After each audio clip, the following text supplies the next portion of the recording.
যুক্তরাজ্য ও ভারত এমন এক বাণিজ্য চুক্তিতে পৌঁছেছে যার মাধ্যমে যুক্তরাজ্যের কোম্পানিগুলো ভারতে হুইস্কি, গাড়ি ও অন্যান্য পণ্য রপ্তানিতে সহজ সুবিধা পাবে। পাশাপাশি ভারতীয় পোশাক ও জুতোর উপর কর হ্রাস পাবে।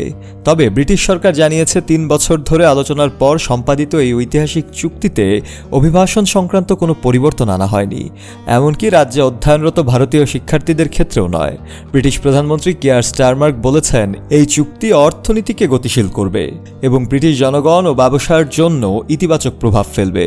অপরদিকে ভারতের প্রধানমন্ত্রী নরেন্দ্র মোদী একে ঐতিহাসিক মাইলফলক হিসেবে অভিহিত করে বলেছেন, এটি উচ্চাকাঙ্ক্ষী ও পারস্পরিকভাবে লাভজনক। এক্সে দেয়া এক পোস্টে মোদী জানান, এই চুক্তি দুই দেশের মধ্যে বাণিজ্য, বিনিয়োগ প্রবৃদ্ধি, কর্মসংস্থান ও উদ্ভাবনের গতিও বাড়াবে। গত বছর ভারত ও যুক্তরাজ্যের মধ্যে মোট বাণিজ্যের পরিমাণ ছিল 42.6 বিলিয়ন পাউন্ড, যা বাড়ছে বলেই পূর্বাভাস।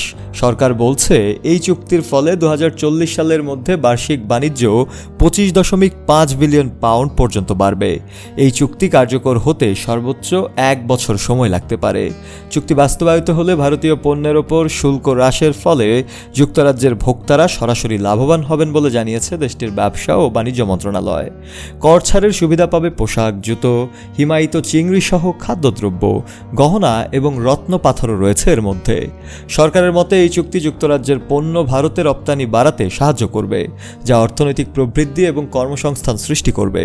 শুল্ক কমবে ব্রিটিশ পণ্য যেমন জিন ও হুইস্কি, মহাকাশ, ইলেকট্রনিক ও চিকিৎসা যন্ত্রপাতি, প্রসাধনী, খাদ্যপণ্য যেমন মেষের মাংস, স্যামন মাছ, চকলেট ও বিস্কুটের উপর।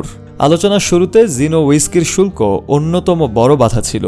এখন সেই দেশে অর্ধেকে নেমে 75% দাঁড়াবে এবং ভবিষ্যতে আরও কমার সম্ভাবনাও রয়েছে।